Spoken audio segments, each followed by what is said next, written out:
네, 안녕하세요. 한국교육개발원 유예림입니다. 오늘 제가 설명드릴 브리프는 이 융합형 미래인재 양성이 강조되고 있는 현 시점에서 대학의 융합학과가 어떻게 운영되고 있는지, 그리고 또 향후 융합교육이 내실 있게 이루어지기 위해서는 대학과 정부가 각자 어떤 노력을 기울여야 하는지에 대해서 이야기를 하고 있습니다.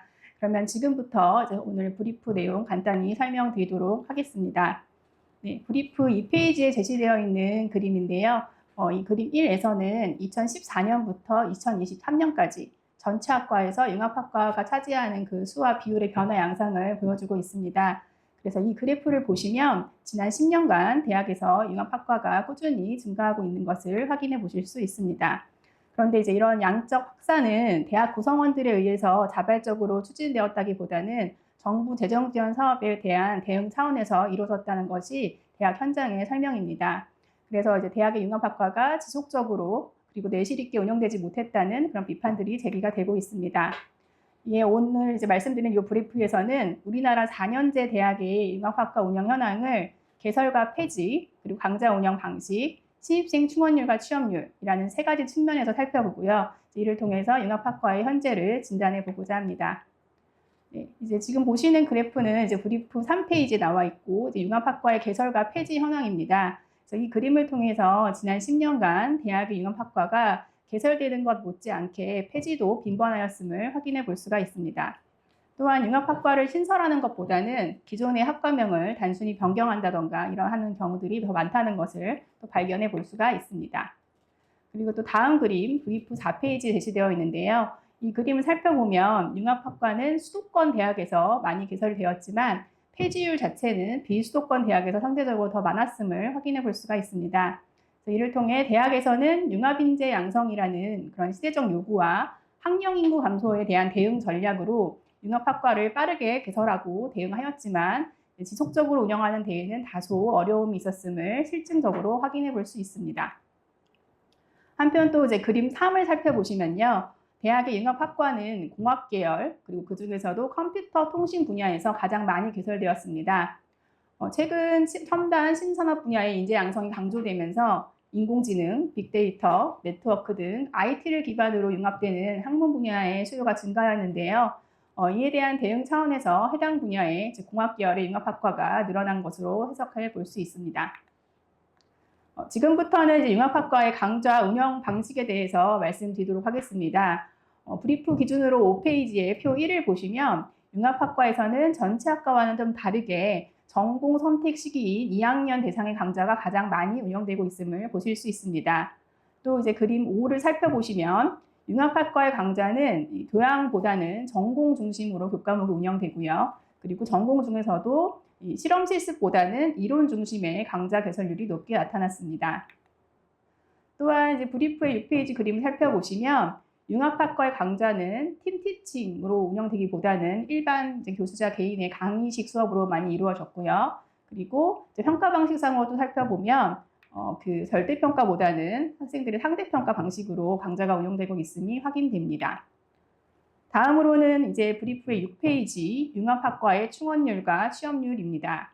먼저 그림 왼쪽을 보시면 융합학과의 신입생 충원율 변화 양상을 보실 수 있는데요. 살펴보시면 융합학과의 신입생 충원율은 2014년과 2023년을 제외하고는 전체 학과 대비 뚜렷하게 높은 수치를 보이지는 않았습니다. 이러한 분석 결과는 단순히 학생 모집을 증가시키기 위해 융합학과를 도입하는 것은 실효성이 그렇게 크지 않다는 점을 시사하기도 합니다.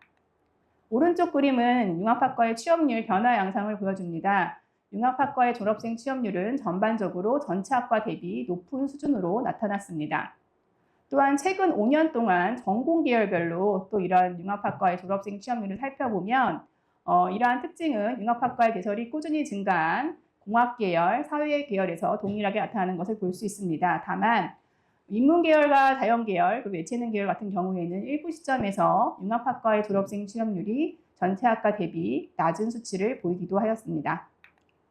그래서 지금까지 이제 말씀드린 내용들을 종합해 보면 융합학과는 수도권 대학을 중심으로 다수 개설되었지만 비수도권 대학에서의 폐지율은 상대적으로 높은 편입니다. 그리고 융합학과는 공학 계열과 전공 이론, 강의식, 상대평가 중심으로 강좌가 운영되었으며 졸업생 취업률은 높은 편이었습니다.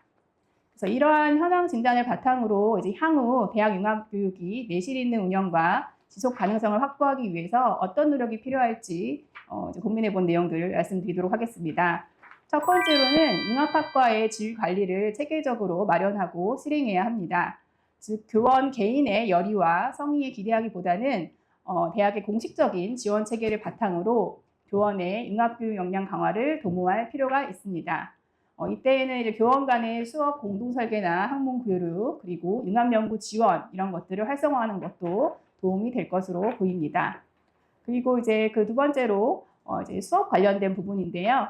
이른바 이제 무늬만 융합 교육이 되지 않으려면 융합학과에서는 교수님들이 상호 협력해서 이제 수업을 설계하시는 팀피칭과 같은 그런 교수 설계 방식을 확대 적용할 필요가 있겠고요. 또한 이제 학생들이 서로의 성과에 영향을 받지 않고 협력을 통해서 융합 역량을 키워나갈 수 있도록 절대평가 방식을 권고할 필요도 있겠습니다. 그리고 이제 이런 융합교육은 단일 대학의 자원만으로는 효과적으로 실시하는 데 한계가 있기 때문에 대학은 상호 협력적인 문화를 구성할 필요가 있습니다. 그리고 이와 관련하여 정부는 코스나 휴스와 같은 대학 간 융합교육 컨소시엄을 꾸준히 시행할 수 있도록 재정을 확보하는 노력을 기울일 필요도 있겠습니다. 마지막으로는 이제 최근 신설된 융합학과 같은 경우를 이제 말씀드리는데요. 최근 신설된 융합학과 소속 학생들 같은 경우에는 다른 이들이 가보지 않은 길을 걷고 있다라는 그런 불안감과 진로 탐색의 어려움을 이제 호소하고 있습니다. 그래서 특히 이제 이런 융합교육은 기존 대학 교원들조차도 경험하지 못한 영역들이 있을 수 있기 때문에요. 이 학과의 선배나 졸업생들이 직접 참여해서 후배들을 지원하는 제도라던가 아니면 이제 융합교육의 과정별로 경력 로드맵을 개발해서 제공해 줄 필요가 있겠습니다. 네, 이상으로 발표를 마치도록 하겠습니다. 감사합니다.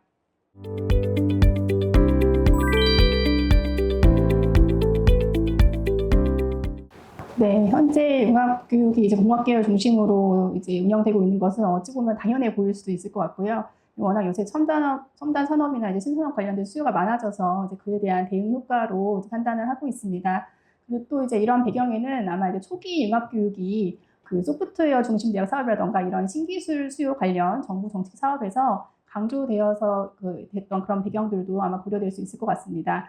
또 근데 이제 한편으로는 또 이런 공학 계열 중심의 융합교육 운영은 융합교육이 현재 대학별로 차별화돼서 이루어지지 못하고 있는 점을 또 드러내기도 합니다. 그래서 이런 것들을 바탕으로 향후 이제 대학은 대학의 특성이나 수요자의 요구를 고려해서 융합교육의 방향과 목표를 설정하고요.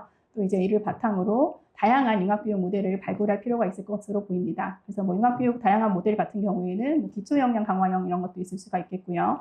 3, 4학년들 위주의 약간 조금 구체적인 문제를 해결하는 문제 해결형, 그리고 취업과 연계하는 취업 연계형 이런 것들을 다양하게 발굴해서 실천해 볼 수 있을 것으로 보입니다.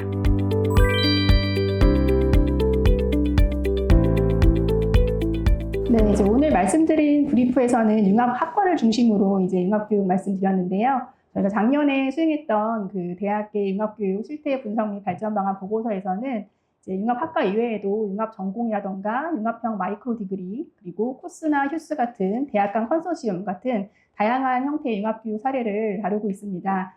그래서 자세한 것들을 이제 보고서를 참고해 주실 수 있을 것 같은데요. 이 사례에서 좀 공통적으로 보이는 것은 최근에 융합교육이 이제 마이크로 디그리와 같은 조금 더 대학과 학생 모두가 좀 참여하기 용이한 형태로 제공되기 시작하였다는 점을 좀 볼 수가 있고요.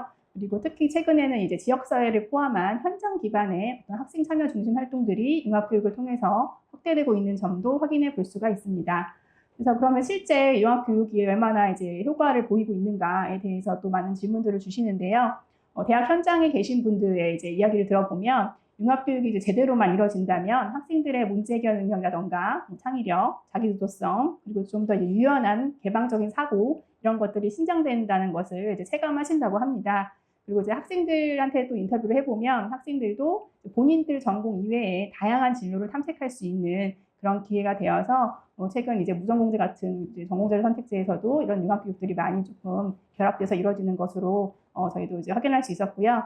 그리고 이제 궁극적으로는 이런 내실 있게 융합교육이 운영될 경우에 학교교육에 대한 만족도가 올라간다던가 취업 경쟁력이 강화된다거나 이런 부분으로도 이어지는 것을 이제 대학 현장 관계자들 인터뷰를 하면서 조금 확인해 볼 수 있었습니다.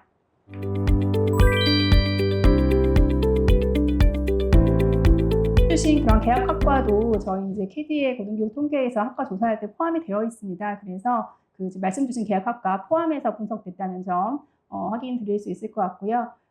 사실 이런 계약학과가 이제 공학계열이나 사회계열 쪽에 조금 이제 많은 분포를 보이긴 하거든요. 그래서 아마 이런 것들도 전체 이제 융합학과의 운영 상황에 영향을 미칠 수도 있는 그런 변인이 아닌가 싶습니다. 그리고 이제 취업률이 이제 오르지 않는 이유에 대해서 이제 질문 주셨는데, 사실 이제 취업률은 너무 잘 아시다시피 복합적인 요인이 있을 것 같습니다. 근데 일단 이제 지금 제가 데이터 분석한 시점이 취업률 같은 경우에는 2014년부터 2022년까지였는데요. 지금 2020년, 21년, 22년 이때는 사실 코로나로 인해서 전반적으로 융합학과뿐만이 아니라 취업률 자체가 좀 많이 수치가 저조해진 그런 상황입니다. 그래서 그런 상황들이 조금 반영된 수치이기도 하고요. 다만 이제 이후에 조금 이제 2021년, 2년 이때 조금씩 취업률이 회복되고 있는 것은 저희가 수치로 확인해 볼 수 있거든요. 그리고 특히 이제 인문계열이나 공학계열 같은 경우에는 조금 더 이제 그런 취업률이 조금 상승되는 부분, 융합학과 같은 경우에 그런 것들을 발견해 볼 수가 있습니다. 그래서 아마 향후에는 조금 더 이제 최근 2023년, 4년 이런 자료들이 확보된다면 최근에 좀 이런 융합교육 그리고 융합학과 이런 취업률이 또 어떻게 변화하는지에 대해서 좀 추가적으로 저희도 검토할 필요가 있다고 보여집니다.